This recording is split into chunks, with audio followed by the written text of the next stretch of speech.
Welcome to the Green Ring, and thanks for watching. This video is the fifth in a group of 6 presenting a note-by-note analysis of Wagner's Das Rheingold Scene 3. Built on nearly 2 centuries of scholarly literature, its massive journey aspires to examine the whole of Der Ring des Nibelungen to its final note. I hope you'll take this voyage with me, one I'm dedicated to completing. For an explanation of who I am and more on the reasons for this series, please check out my preface video. Its link is supplied below, along with those for the other videos preceding this one. We pick up where we left off in Dover's full score, page 196, as Wotan responds in outrage to Alberich's threats. Just as in Alvesmal, the dwarf's grandiose plans are destined to fail, at least for the moment, though Wotan nearly ruins everything as Alberich's outrageous boasts shatter his diplomatic facade.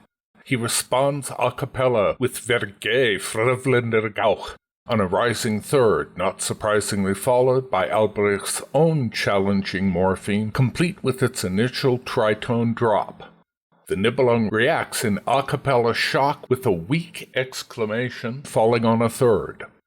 Loge jumps in over muted dotted minim chords in Viola's cellos, scolding his boss to silence on the threat's retrograde inversion with its established sense of chagrin. The two gods' utterances so close together, a sly reminder of the utility in the fire god's previous concatenation of those two morphemes. Loge can't let Wotan's self-absorption queer the deal, and he seizes the initiative to keep tight hold of it until scene's end, with a series of obsequious compliments stroking Alberich's ego until, blinded to the danger, pride goads the dwarf to recklessness.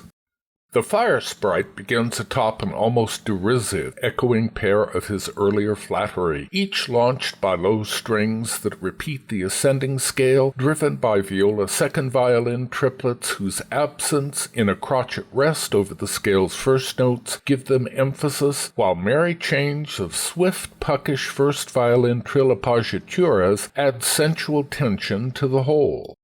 At the top of each scale, these alternate every other crotchet with similar trill figures in cellos, as second violins trade pizzicato spikes with violas, while the second Loge variant from his prior taunting flattery develops in higher woodwinds. The coda of each varies slightly, the first's last 2 measures tracing 3-note arpeggio lifts resembling the air to melody, the second a falling scale ended in a flip. It's a surprisingly old-fashioned device, such as rarely occurs in the ring, whose deployment here punches the fire god's insincerity as reinforced by the hectic rhythm and exaggerated prodigality of his compliments. Not surprisingly, Loge sings these fulsomely vacuous accolades to an almost trite chain of 3 falling scales, subtly invoking the spear, the first aptly terminated on the developed form of Flosshilda's heroism by leaping up and down jovial sixths, the second capped with reverse chord notes, the third approached with a rising fourth, while the fourth isn't a scale at all, but static notes ended by reverse air to chord note opposition, capped with a fourth ascent and descending fifth. His backhanded encomium continues as horns, bassoons prance up Valhalla Part 1, which Loge echoes in an inverted ash interval on fourths. Horns again sound the Valhalla syntax, now doubled by oboes, as the fire sprite dances through a Rhine Maiden module, which also outlines heroic melody notes, from which he plunges another fourth. As he does, the Loge morpheme, already with a key evolving role in his taunts, here cements itself to Valhalla Part 1 to produce a substantial new morpheme. This syntax first sounds in this fashion, though its cadential module, which traces a reverse chord note opposition, occurs 3 times during this introductory sequence, then never again.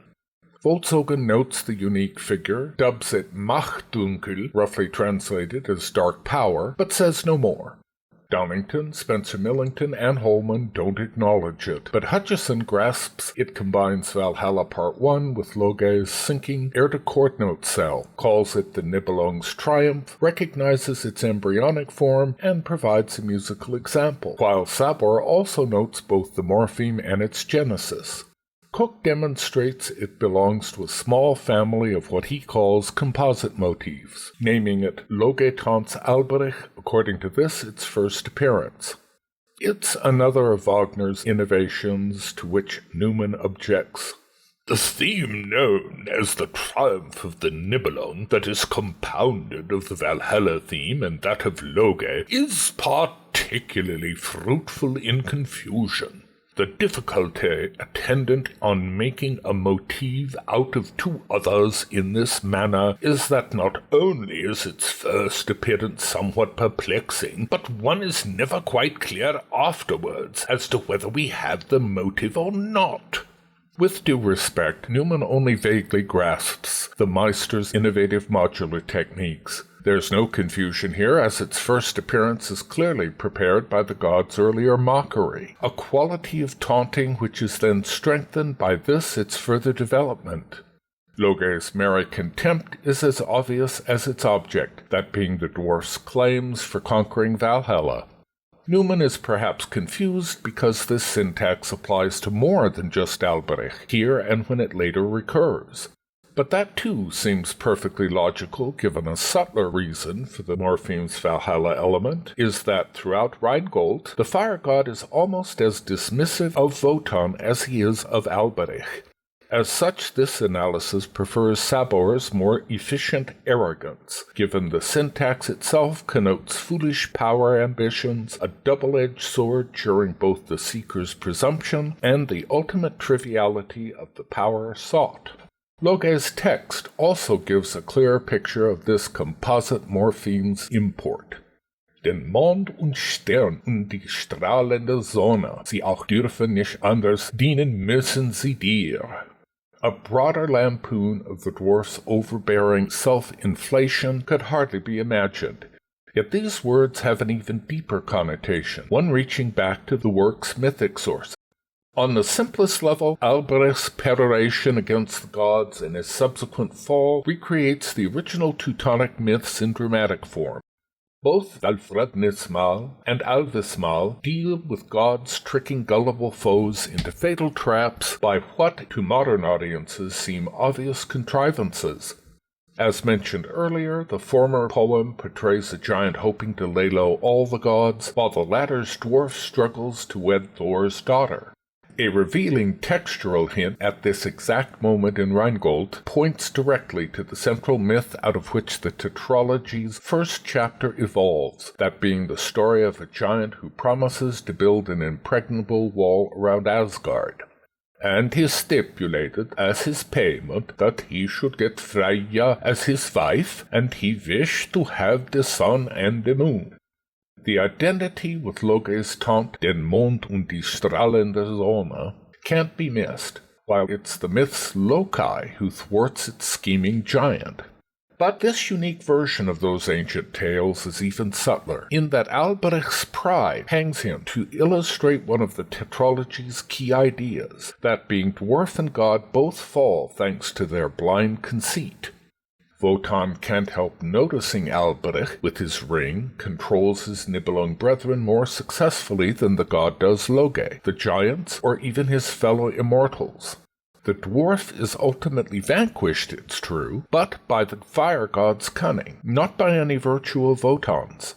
From the moment the god swallows Loge's chiding until they return to the mountaintop with Alberich in tow, the immortal substantively enters the conversation only twice, and even then only to blunder, when he excoriates the dwarf as a Frevländer Gauch, then, rather than encourage the transformations leading to Alberich's capture, laughs at them, both times almost ruining Loge's confidence trick. Alberich may fall into the trap thanks to his hubris, but Wotan acts no more wisely than does his foe. As quoted above, the fire god's twitting compliments proceed as, flanked by static oboe horn iterations on the Valhalla rhythm, arrogance sounds twice, if not precisely in the form which it henceforth takes, the entire bundle intentionally sculpted to resemble a chain of honorific fanfares. Loge's vocal carries a good deal of syntax as well, bouncing up a fourth into a low ash interval, then up a third to produce the heroic melody notes, followed by a mocking threat strophe whose coda rises a third to descend a fifth, all on the words Den Mond und Stern und die strahlende Sonne. After a crotchet rest, he sings another falling scale a cappella, pointedly capped with chord notes, and answered by another horns woodwinds fanfare, this one bouncing up then down fourths to rise in a tonic arpeggio. As an intriguing minor detail, throughout this arrogance development, second violins trace pizzicato falling octaves with violas in mocking recall of Alberich's Scene 1 threat. Then, to a pair of pizzicato quaver string chords, Loge concludes his tongue-in-cheek encomium by sinking a third and, after a crotchet rest, a concluding jeer on the threat module, its contempt unmistakable to any but the dwarf. The passage's coda, a sprightly string brass woodwind Valhalla Part 1 pulse in its entirety, launches the definitive version of arrogance. The reverse chord note opposition coda replaced by a third repetition of chord notes and capped by a last mocking woodwind trill appoggiatura.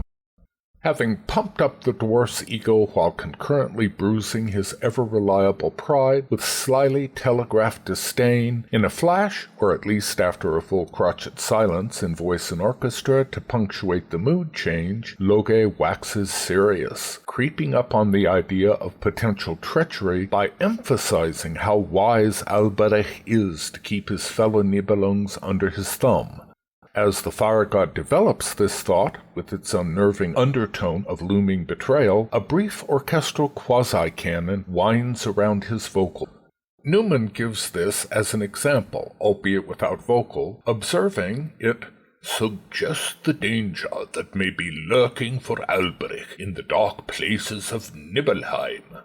After a single exclamation separated by a long pause to allow the syntax its expansion, Loge's words linger obliquely on the tyrant's need for his dwarfish slave's total obedience, a sly hint of what he soon states literally, meaning they might otherwise betray Alberich.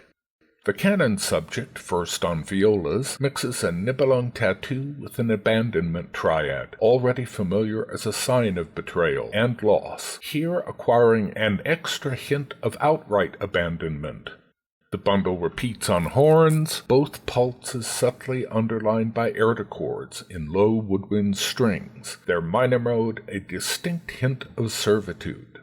The fire god's vocal moves through a dire inverted ash interval on an equally ominous fifth, then a tattoo cell whose rhythmic pulse resembles Alberich's own threat with which the tyrants only just demanded of his dwarves that obedience to which Loge refers.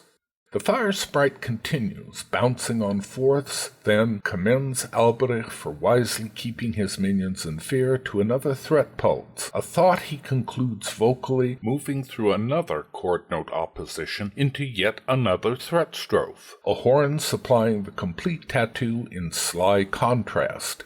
This initiates a rather cheery woodwind horn string counterpoint, whose rising-falling arc suggests the fire god's scene 2 warning to Wotan, and whose descent stresses Loge's voice as it sinks on a quasi-resignation scale, ended by leaping up a sixth to make its conclusion a crib of Alberich's Flosshilde distortion, with its sense of heroic resistance, as well as its identity as a retrograde of his domineering enslavement. Signaled by a key change to F minor, the fire god drops the other shoe by at last mentioning the ring and its power over the Nibelungs. His vocal begins, after leaping up a sixth, with the distortion of the ring fragment, triggering violas in a complete strophe of the full ring morpheme. As he moves to the Nibelung's terror, his vocal etches the heroic melody notes through a low ash interval to fall on a hint of resignation.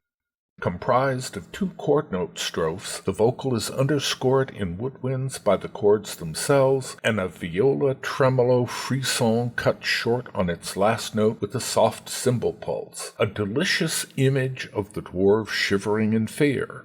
Not coincidentally, this also shapes the passage as a falling, rising, falling sign in the way of the giant's outrage, not to mention Alberich's own potential danger for the gods. Loge's suspicion bundle returns, its canon figures traded 3 times between first and second violins, augmented with nervous viola trills, the air chords in low clarinets, cellos. Over this increasingly tense passage, Loge suggests one of the dwarf's slaves might rob him, his vocal strung with 3 strophes of what might either be Alberich's threat or its Nibelung persona, a palpable irony which can't be lost on Alberich. The last canon voice increases its density, violas sounding the tattoo's full rhythm, followed by first violins taking its melodic shape, the threat of dwarvish minions increasing, to become a trill appoggiatura over the viola's fingered tremolo, ending on the measure's last crotchet with a rising semiquaver scale into a sting.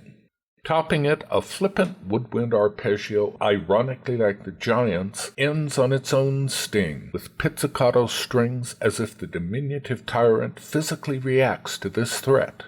Still serious, the fire god concludes over a gentle pair of string pedal chords, which ironically suggests that similar peril of aging faced by the gods, his vocal rising on reverse chord notes to fall an inverted ash interval on a 6th, then lift a 4th into that module recalling the dwarf's failure wooing, but flattened to become melody notes, another hurdle Alberich knows he must face.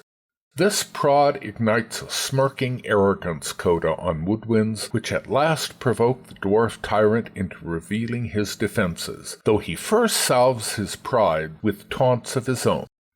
This he does through a pair of sinking scales in mockery of the spear, doubled by arco violas and mirroring low string pizzicati.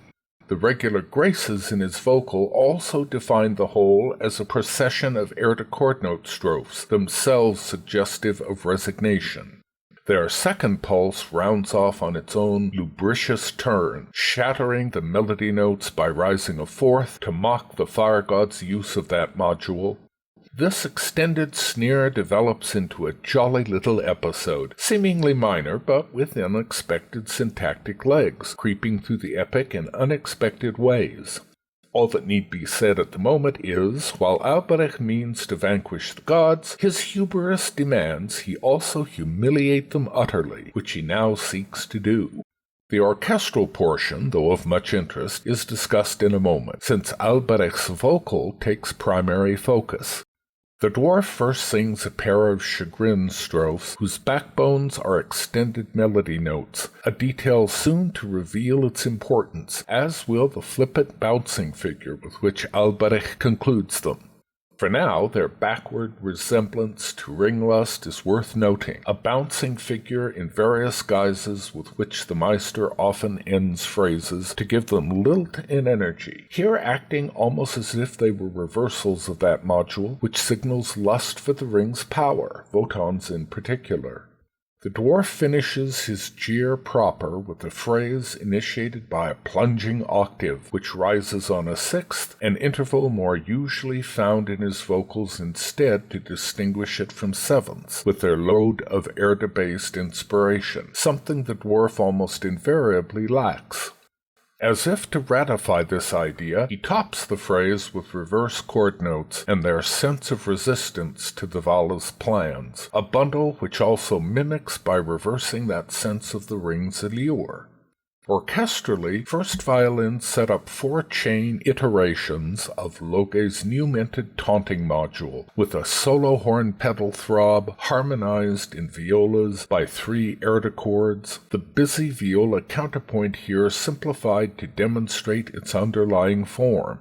First violin Loge modules rise, viola-cello chords arpeggiated in crotchets to outline the heroic melody notes. The episode finished with the Tarnhelm's initial phrase, which, as a reminder, concludes on Erde chords. Driven by this unmistakable sign the fire god's jibes have hit a nerve, the dwarf proceeds to spill the proverbial beans. Hushed strings and complex divisi breathe the Tarnhelm complete. 4 first violins, 3 first violas, and 3 first cellos arco, second chairs split in 2 groups of equivalent numbers to double with tremolos and pizzicati quaver punctuations. Alberich describes his wonderful toy over the syntax's initial half, his incantatory vocal being 3 identical phrases of purely static notes with triplet pulses at their hearts. Over the first half's coda and the morpheme's second half, he outlines Mima's role in the device as his vocal moves through a series of tonic leaps on fourths and fifths, determined by the syntax's harmony. Lingering on the talisman's properties, he intones a plunging octave on Wandeln, then describes its invisibility effect as seen when Scene 3 begins, his line moving through a static triplet to leap up a fifth, then down a fourth, and rise another fourth into an inversion of the heroic Erde melody notes, finished with a static ash interval on the words Taug der Helm, as the Tarnhelm's final Erde chords sound.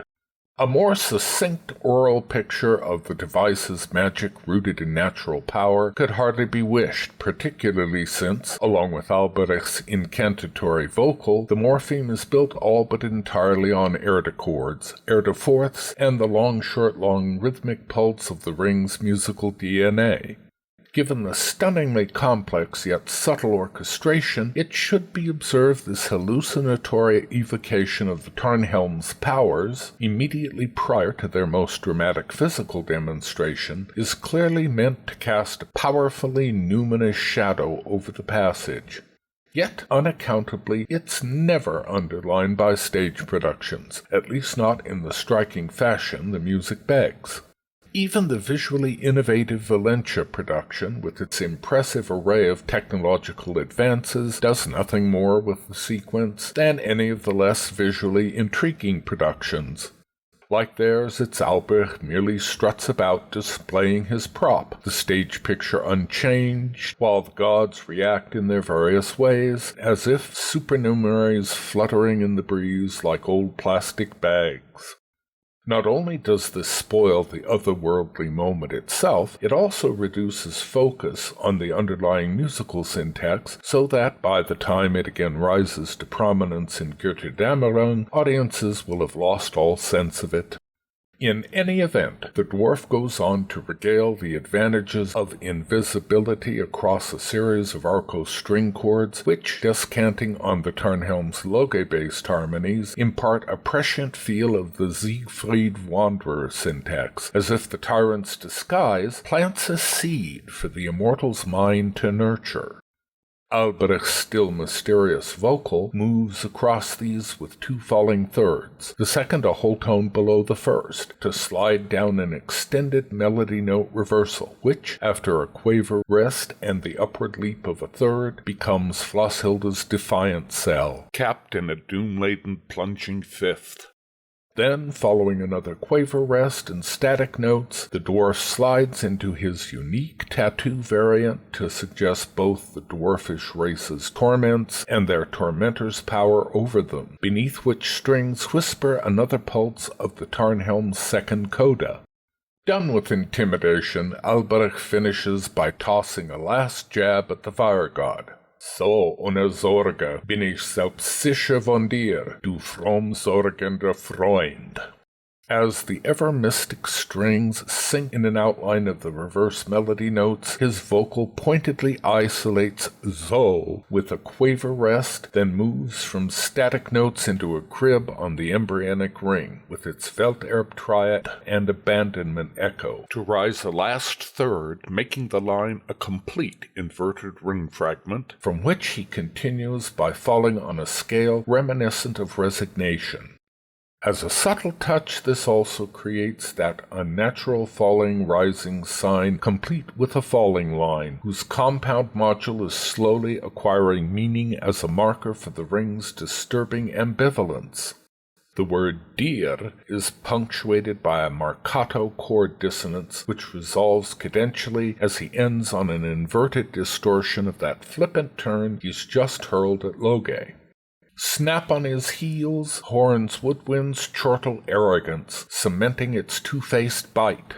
Alberich may taunt Loge, but in doing so he's revealed his defenses, thus fated himself to the demigod's further derision. Loge's chord note descent skips merrily on violins, violas, and with his prey teetering over the trap's jaws, the fire sprite invigorates his enticements, mixing flattery with feigned disbelief. Vocally, he outlines a single leisurely pulse of his chord notes, triggering strings to rush up his syntax's chromatic scale to one chord note strophe, capped by another pulse in his vocal, this one complicated with the Welterb triad, and again followed in the strings by his flicker. The syntax implies that, with Alberich weakened by his own hubris, it's easier for Loge to use his more direct manipulations on the dwarf.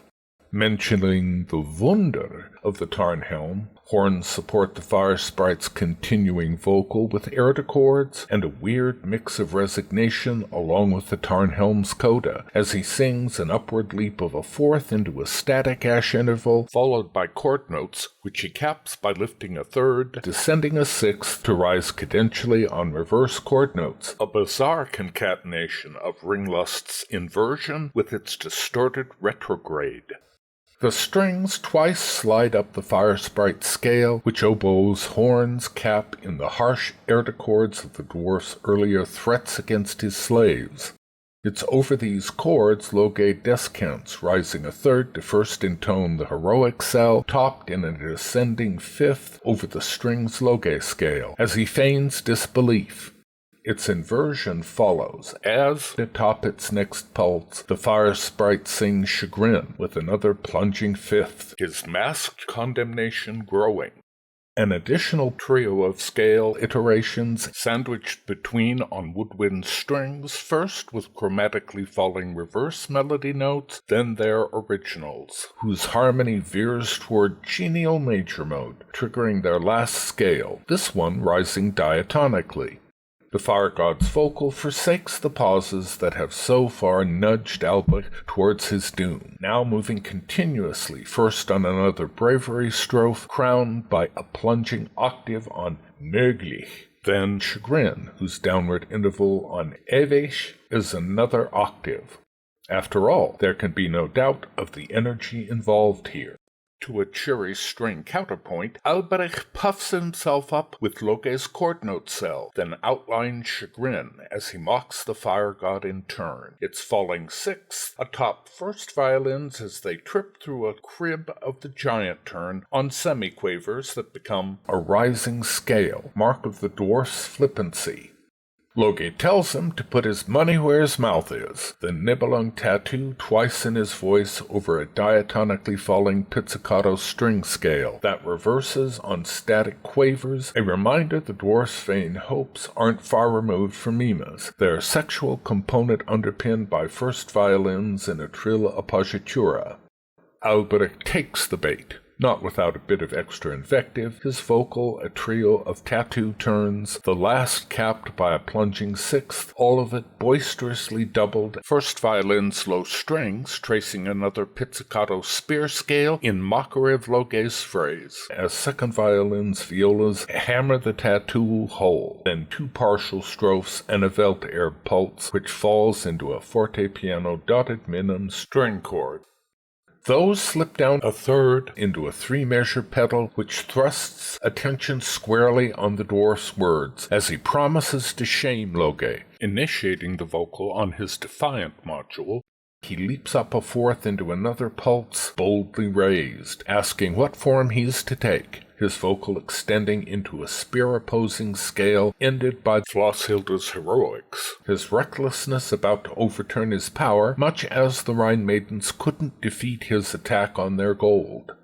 The fire god affects indifference, repeating his complex of defiance and upended expectations with which he earlier asks for Alberich's trust. After a quaver rest, Loge caps it with an abandonment triad, boldly telegraphing his coming betrayal, which he completes on still another pulse of his sly duplicity.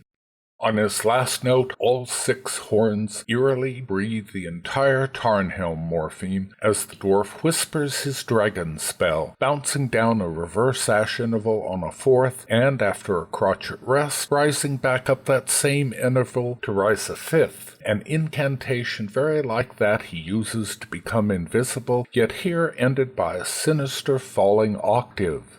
After the Tarnhelm's final coda breathes its last, his transformation into a dragon takes place to a morpheme which, if universally acknowledged, remains to this day embroiled in an old controversy. Nor is the syntax without its own forward-looking complexities. Variously called Wurm, Serpent, and Dragon, it sounds octavo on the lowest brasses.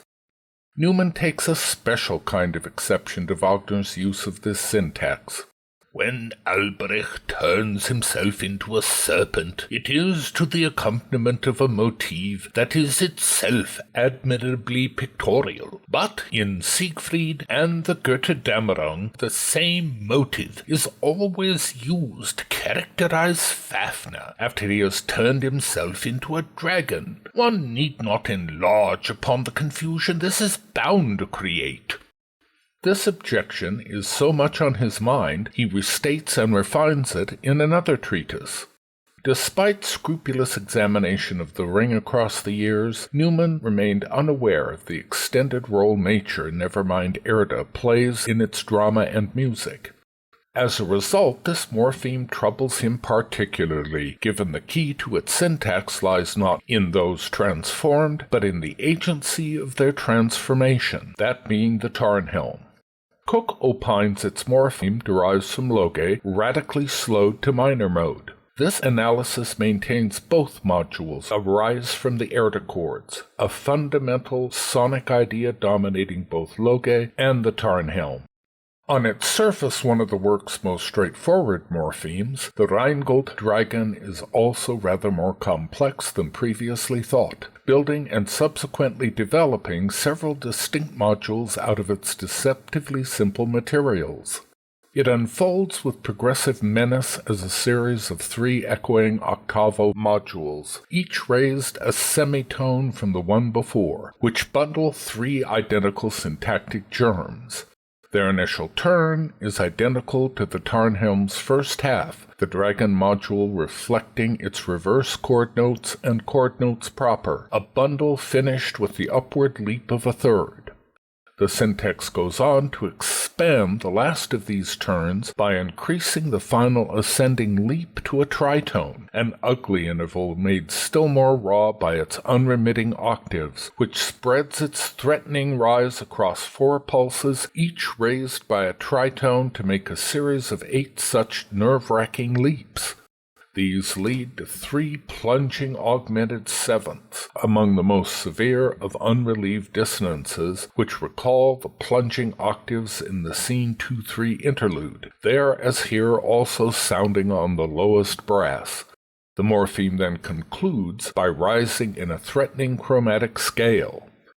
More than quaint pictorialism, this syntax depicts a sinister distortion of nature's power affecting drastic and immediate changes in the texture of living matter. Irrespective of what the Tarnhelm's power affects, both dragons in the ring, its source is Loge, and ultimately Erda. In this light, the morpheme is perfectly apt for Fafner as well as Alberich, since it doesn't invoke either character personally, but rather the magic which causes and embodies their shapeshift. This syntax's core morpheme, the only one Newman and other commentators heed, then introduces modules with lives of their own beyond this first appearance, histories related not merely to Alberich but the giants as well, syntax whose fertile clues are ignored by extant analysis. Further information on that score, however, must await its time. The gods react to this marvel amid a wild explosion of cascading string arpeggios, almost like elongated ring fragments, and sustained by mass woodwinds and brass chords, vertiginous falling tenths in low brass whose pairs sink in an outline of the Welterb triad to oppose repeated chromatic versions of the Nibelung tattoo in low strings. The plunging tenths clearly echo the dragon, as well as suggesting the scene 2-3 interlude, while Loge's vocal, after bouncing up to Erde fourths, runs through one strophe of Alberich's harsh module, to fall a pitiful sixth, then rise on distorted, heroic melody notes into another Alberich pulse. Then, after distorting ringlust by falling a fourth and rising a third, another iteration of his cunning.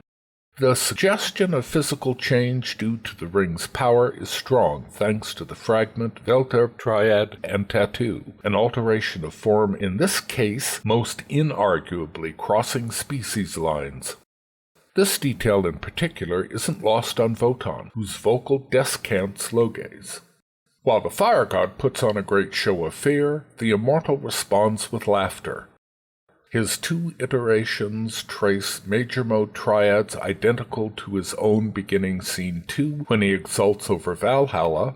The third diminishes its harmony, while the last, shaped by a menacing inverted ash interval, shifts into the exact diminished minor of the ring fragment, meaning its Welterb triad, as if this fascinating new proof of racial makeover thanks to the dwarf's magical sleight of hand progressively impresses itself on Wotan's mind.